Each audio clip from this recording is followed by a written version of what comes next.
to go change, landscape level uh, pieces of land.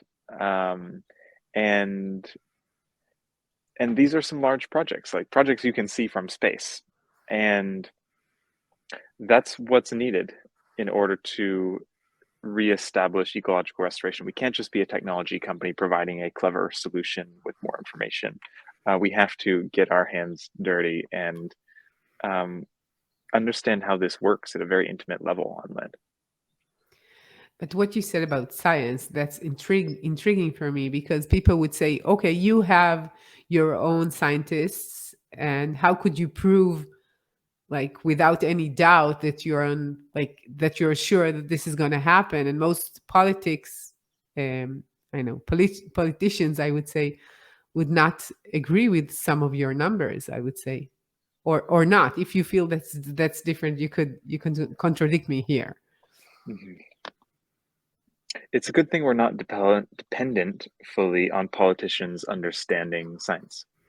Um, and we're also not doing something that we can say is 100% true.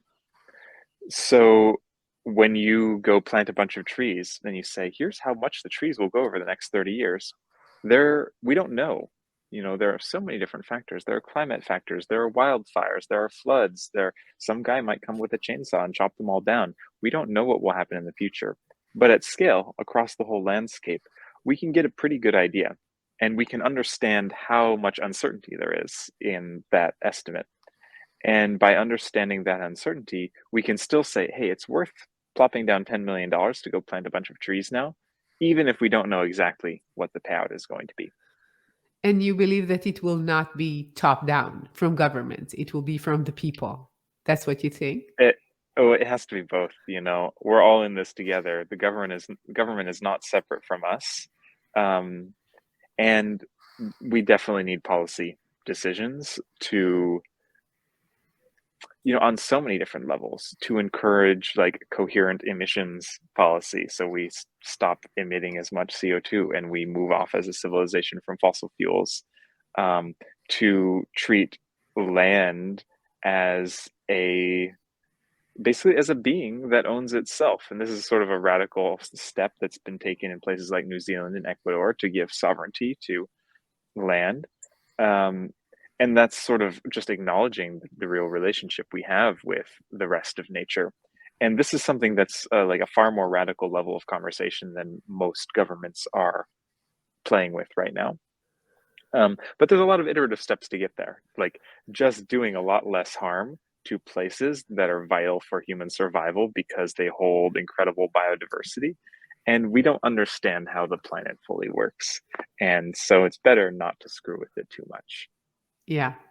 When you talk about the rights of the land, I would say some very traditional societies thought differently about the land, but the modern society is really detached from nature and from the land. And most of the time we're stepping on concrete. We don't even step on sand on the land itself, right? So even like physically, we're not really attached to it.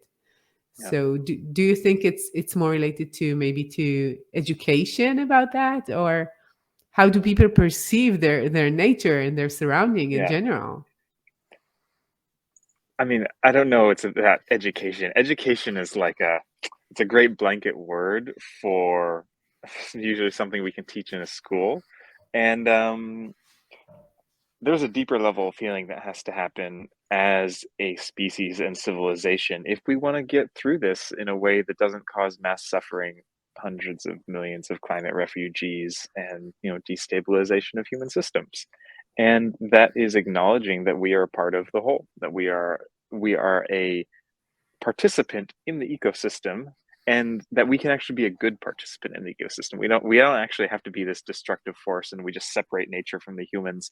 No, we can actually be together in a very beautiful way. And we've gone a little bit fast in terms of building things that are really ugly. And it's not that it's like bad, but it's just unnecessary. we could be building a lot more beautiful ways of humans living together and the way we work with cities. And there's a lot of technology innovations that will happen. You think, electrification of everything and self-driving cars and eliminating 75% of the footprint of cities being dedicated to cars. How awesome would that be? I would totally live in San Francisco if there were no streets and no cars and it's just like, big tree line avenues. Amazing. That's not Yeah. how it looks right now. Yeah. So what do you think is the biggest obstacle for companies to face when they need to do the right thing? And why don't they do more for society and for the planet? Well, I think companies do a lot for the planet. Like, this is how the whole civilization works. You go buy something on Amazon and you get it from 20,000 miles shipping around the world and it's delivered to your door in a couple hours. Like, how amazing is that? That has never existed on the planet before. So there are incredible innovations that we totally take for granted now. There's a great saying, like, there's no single man on Earth who could make a pencil, right? This is like we have achieved such civilizational complexity and technological complexity that it's mind-boggling. No single human can understand it. So we are the biggest thing. I mean, if you have conviction about what is right to do, just go do it. And everyone will love you for that. And your business will thrive and it won't cost you money, it'll make you money.